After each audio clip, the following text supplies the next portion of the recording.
তো সকাল সকাল একদম ডালটা ফ্রাই হয়ে গেছে। এদিকে আমি ভিডিও করতে করতে ডাল গেছে একদম পুড়ে। দেখো ডালটা হালকা করে পুড়ে গেছে। তো যাই হোক এই ডালটাকে এখন ধোবো।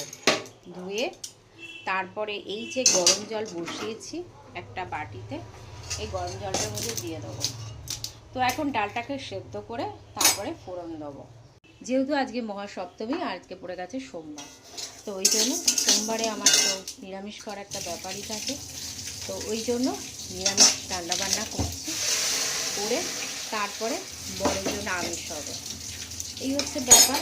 তো চলো দেখতে থাকো ভিডিওটা। এটাই হচ্ছে আজকে দুপুরবেলা খাওয়া দাওয়া। তো তারপর একটা তরকারি বসাবো, পুরোপুরি দেখতে থাকো। এরপর সবজিটাকে বসিয়ে দিয়েছি। সমস্ত রকম আছে, এখানে আছে কুমড়ো আছে, বরবটি আছে, আলু আছে, দিয়ে ফোড়ন দিয়ে বসিয়ে দিলাম। জিরে ফোড়ন দিয়েছি, গোটা জিরে ফোড়ন আর কাঁচা লঙ্কা, তেজপাতা ফোড়ন দিয়ে বসিয়ে দিয়েছি। আর একটু টমেটো দেবো। ভাবছি একটু জল দিয়ে এটা আরেকটু ফ্রাই করে নিই, তারপর টমেটোটা দেবো। কারণ টমেটো এখন দিলে হবে না, তো আরেকটু হোক। এটা কেন আলুটা না একদম সেদ্ধ হয়নি, আলুটা একটু সেদ্ধ দরকার আছে। তো যাই হোক, সেটা হতে থাকুক। আর এখানে আমার ডালটা মোটামুটি সেদ্ধ হয়ে গেছে। এই দেখো, এবার ডালে কাটা দেবো, দিয়ে ডালটাকে ফোড়ন দিয়ে দেবো, আর শুধু ভাত করলে হয়ে যাবে। যাই হোক, তরকারিটা কমপ্লিট দেখাবো। এর মধ্যে একটু ধনে পাতা দেবো, তাহলে ব্যাপারটা আর একটু ভালো হবে। তো এই হচ্ছে ব্যাপার। তো এখন ডালে আমার কাটা দিতে হবে। তো আমার তরকারিটা পুরোপুরি কমপ্লিট, একদম সুন্দর, একদম মাখা মাখা তরকারিটা হয়েছে। এখানে ডালটার একটা ব্যাপার ঘটে গেছে, হলুদটা হয়ে গেছে বেশি।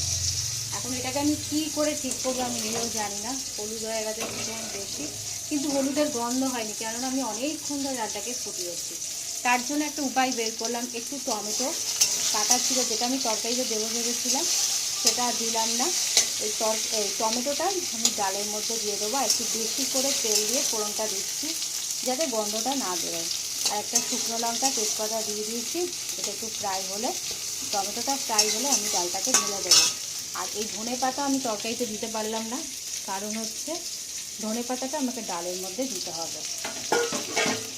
বুঝে উঠতে পারলাম না, যখন ডালটা সেদ্ধ হলো না, তখন আমার হলুদটা জানি না কীভাবে পড়ে গেল। যাই হোক, হয়ে গেছে, কিছু করার নেই।